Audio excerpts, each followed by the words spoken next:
और चलिए बात करते हैं, मॉनसून ने अब दस्तक देना शुरू कर दिया है। दिल्ली एनसीआर के कई इलाकों में बारिश से लोगों को भीषण गर्मी से राहत मिल रही है। उधर यूपी के भी कई जिलों में बारिश से लोगों को राहत मिली है। राजधानी लखनऊ में बारिश से मौसम सुहाना हो गया है। वहीं कानपुर में भी बारिश देखने को मिली है। अब ये 5 तस्वीरें भी आप अपने टीवी स्क्रीन पर देख रहे हैं। पहली तस्वीर लखनऊ की है, दूसरी तस्वीर आपको कानपुर की दिखा रहे हैं। नोएडा और आगरा की भी तस्वीर आपको दिखा रहे हैं कि किस तरीके से बारिश होने के बाद लोगों को गर्मी से राहत मिली है और बारिश होने के बाद लोग इस बारिश का लुत्फ भी उठाते नजर आ रहे हैं। मॉनसून की बारिश के लिए अब दिल्ली वाले हो जाए तैयार, क्योंकि अब मौसम का मिजाज बदलता दिख रहा है। राजधानी दिल्ली में बारिश ने दस्तक दे दी है। मौसम पूर्व अनुमान के अनुसार रात से ही मौसम में बदलाव नजर आ गया है और दिल्ली के अधिकांश हिस्सों में बादल छाए हुए हैं। गुरुवार सुबह से कहीं कहीं हल्की बूंदाबांदी भी हो रही है। दिल्ली में झमाझम बारिश हो रही है और विभाग की ओर से आज राजधानी दिल्ली और आसपास के इलाकों के लिए ऑरेंज अलर्ट जारी किया गया है।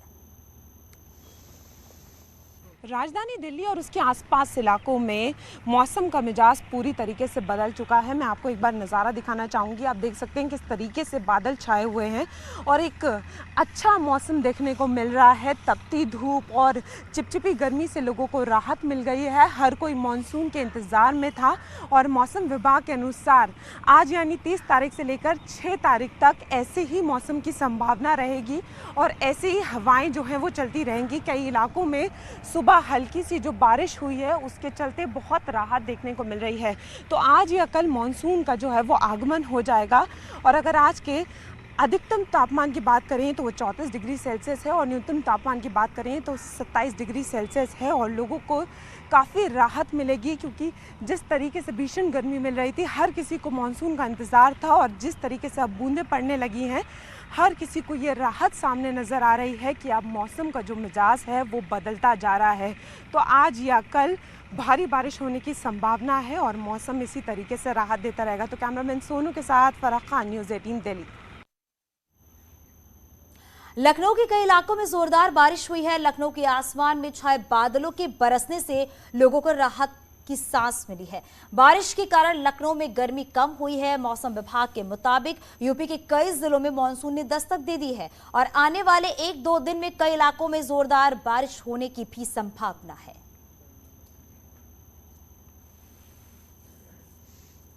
उमस वाली और परेशान करने वाली और साथ में यूं कहें कि तपिश वाली गर्मी से राजधानी लखनऊ समेत आसपास के लोगों को आज से निजात मिल गई है। साफ तौर से आप देखें तो लगातार राजधानी लखनऊ में मूसलाधार बारिश हो रही है। बारिश का आलम यह है कि ये बारिश न सिर्फ लखनऊ तक सिमटी हुई है बल्कि उत्तर प्रदेश के कई सारे इलाकों और ख़ास तौर से राजधानी लखनऊ के आसपास के इलाकों में भी बारिश नजर आ रही है।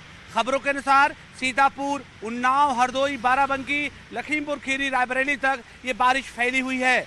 इस बारिश का लोगों को बहुत ज़्यादा इंतजार था।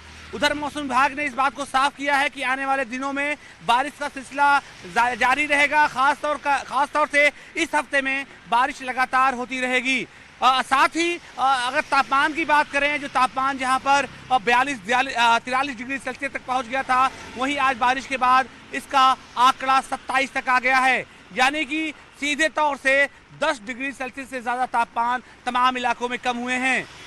साथ ही नगर निगम की जिम्मेदारियां अब ज़्यादा बढ़ी हुई दिखाई देंगी, क्योंकि अब जल भराव की भी शिकायत होगी। साथ ही नगर निगम की असल पोल पट्टी भी खुलकर सामने आएगी। कैमरा पर्सन उपेंद्र के साथ अलाउद्दीन, न्यूज़ 18 लखनऊ। कानपुर में भी गर्मी झेल रहे लोगों ने आज राहत की सांस ली है। दरअसल देर रात से हो रही लगातार बारिश ने जहां तापमान में 10 डिग्री तक कमी लाई है, तो वहीं इस बारिश में जलभराव की समस्या भी शहर भर में देखने को मिलती है। जगह जगह जलभराव दिख रहा है और नगर निगम की नाला सफाई की पोल भी खुल गई है। कानपुर में जूही में भारी जलभराव देखने को मिला है, जिसके चलते लोग घरों में कैद होने के लिए मजबूर हैं। मौसम की पहली बारिश ने लोगों के चेहरे पर खुशी ला दी। सब जहां मैं खड़ा हूं आप देख सकते हैं कि जहां 45 डिग्री, 44 डिग्री और यहां तक कि 47 डिग्री कानपुर का टेम्परेचर था, बारिश के बाद राहत मिली है। मगर इन सब के बीच जल भराव की स्थिति दिखाना चाहूंगा कि पहली बारिश ने पूरी पोल खोल दी। इस वक्त जहां हम खड़े हैं, मैं अगर अपने पैरों की ओर दिखाना चाहूंगा तो पूरे पैर इसमें गिर गए और जितना आगे चले हम, जितना इसमें आगे चले पांव डूबता है, लगभग 1 फुट तक पानी जमा है। यही दशा कमोवेश शहर के तमाम स्थानों पर, लोग घरों के अंदर कैद हो गए हैं। पानी घर के बाहर और ऑफिसों के बाहर पड़ा है। आप देख सकते हैं लोग किस तरह अपने घरों के अंदर है, क्योंकि निकलना मुश्किल है। कहीं ना कहीं जो भी यहाँ से निकल रहा है अपने शूज को हटा रहा है, या तो बरमूडा पहने या चप्पलों को खोल कर। सर, जलभराव की क्या स्थिति है यहाँ? बहुत खराब है, पानी भर बहुत खराब है, बहुत खराब है यहाँ की जल। यहाँ पे बहुत गंदगी बारिश से कुछ राहत तो मिली, ठंड? हाँ, राहत बहुत मिली हम लोग को। जलभराव तो आपने देखा, लोगों का कहना है कि बारिश से राहत जरूर मिली गर्मी से, मगर जलभराव की स्थिति है किसानों के लिए भी है अच्छी साबित है, क्योंकि बारिश हुई है, किसानों के चेहरे पे भी रौनक साफ है। मगर अधिकारियों की ये पोल खुल गई कि उन्होंने कहा था कि उनकी वर्कशॉप पूरी हो चुकी है, नाले खोल दिए गए हैं, सिलट हटा दी गई है, मगर वास्तविकता आपके सामने है। जर्नलिस्ट आशीष पांडे के साथ अमित गंजू, न्यूज़ 18 कानपुर। और बीजेपी सांसद निरहुआ के भाई का एक्सीडेंट, सड़क हादसे में विजय यादव जख्मी हुए हैं। लखनऊ से आजमगढ़ आते वक्त ये हादसा हुआ है। निरहुआ ने ट्वीट करके इस बात की जानकारी दी है। बड़े भैया विजय लाल यादव जी की कार लखनऊ जाते वक्त दुर्घटनाग्रस्त हो गई। उन्हें वेदांता हॉस्पिटल ले जाया गया। बाबा विश्वनाथ जल्द स्वास्थ्य लाभ दे। तो निरहुआ के बड़े भाई का एक्सीडेंट हो गया है और दिनेश लाल यादव ने ट्वीट करके इस बात की जानकारी दी। और आगे भी खबरें जारी हैं, यहां रुकेंगे एक छोटा सा ब्रेक के लिए, जल्द लौटते हैं। आप देख रहे और अब बात करेंगे, हाथ से मलबा साफ करना भारत में प्रतिबंधित है। इसमें लोगों का हाथ से सीवर की सफाई, नाले नालों की साफ सफाई और सेप्टिक टैंक की सफाई शामिल है। पर गरीबी और ठीक तरह से नियम कानून लागू ना होना गरीब जनता को मजबूर करता है। और इस खतरनाक काम को करने के लिए, इसी समस्या के निदान के लिए शिव नारद गुरुग्राम के बच्चों ने एक मशीन बनाई है जिसका प्रोटोटाइप तैयार है। आइए देखते हैं मिशन पानी की ये report.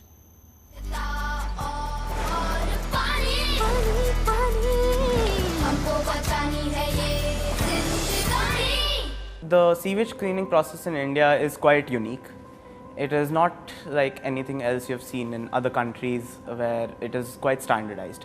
Here, many of these sewer outlets, tanks are not connected to a central system, and thus they require cleaning through external means. Also, these tanks, holes are located in very narrow roads, places where even the big machines cannot go, so it is done with human intervention. Over the past 5 years, 351 manual scavengers have lost their lives because of this process of manual scavenging, where they have to enter the sewage and clean it. It might not be the most highlighted issue in our country, but it is still a big issue, and just to work upon it, to help the manual scavengers, to give them a life of dignity, we decided to take up this project. That is why in our design we have integrated a user-based interface which has an LCD screen and a button layout. The LCD screen gives a view of the camera that has been integrated in the design. It helps us monitor the sludge and its cleaning. The LCD screen also displays the concentration of the 4 main sewer gases, as we have gas sensors. The button layout helps in operating functionalities of the jet mechanism, the rotatory blades, the suction pump, and turning on or off the camera. We also have an audio-based instruction manual which would help the manual scavengers operate this machine without their literacy causing any issue. This way we are preventing them from going inside the septic tank, and at the same time they do not lose their job.